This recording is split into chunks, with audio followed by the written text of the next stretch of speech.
Hi, welcome back to another episode of Fundamental Analysis. This is Amr Alfi. We will talk today about security analysis. Perhaps security analysis is the continuation or the extension of fundamental analysis or financial analysis. Based on that, we will try to analyze and hopefully evaluate different securities. We'll be talking about different securities. Here we can talk about different types. For example, we can talk about stocks. The security could be bonds. It also could be derivative like, for example, options. We can talk about forward contracts, for example. We can even talk about swaps. We can actually evaluate the different asset classes using security analysis. As we've talked before when we discussed the history of fundamental analysis, we talked about different crises that we've gone through, and the most famous of which came in 1929, and this was basically the Great Depression. This was the early 30s when we had a problem in the United States, US markets, and we've had a problem with the prices at that time, that the markets actually gone down so much.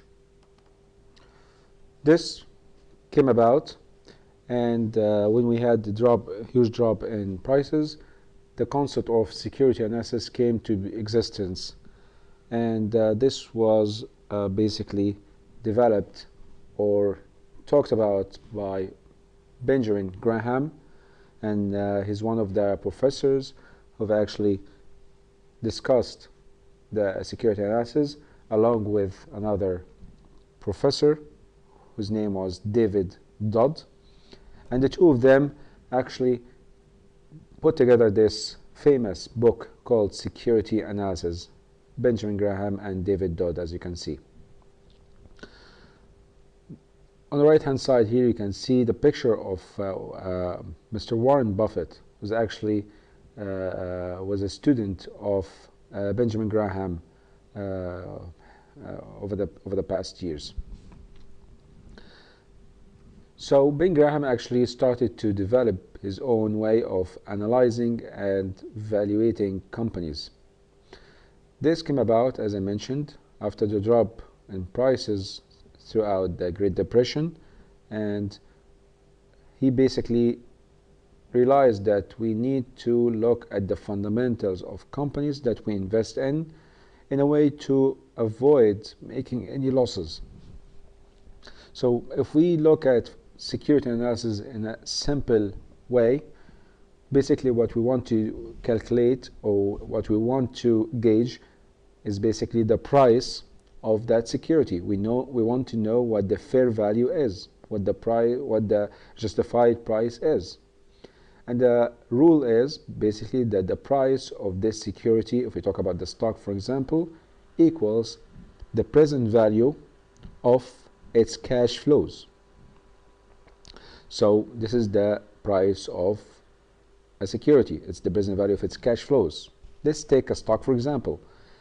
The price of a stock is basically the discounted value of its cash flows, and the cash flows here are the dividends, D1, D2, and this is a company, so it goes all the way until infinity.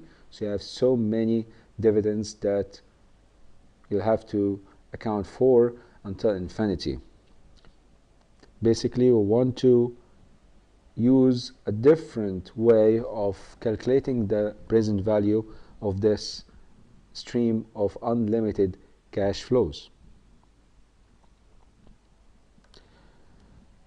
And one way of doing this is by using what we call Gordon growth model, and this basically looks at the different dividends that we have and adds them up all together, assuming here, for example, that the growth rate is 10%. All these dividends, they grow every year by 10%. So the formula is basically the price of the stock is the dividends divided by the cost of equity, or the required rate of return, minus the growth rate of that dividends on the top, which is the dividends growth rate.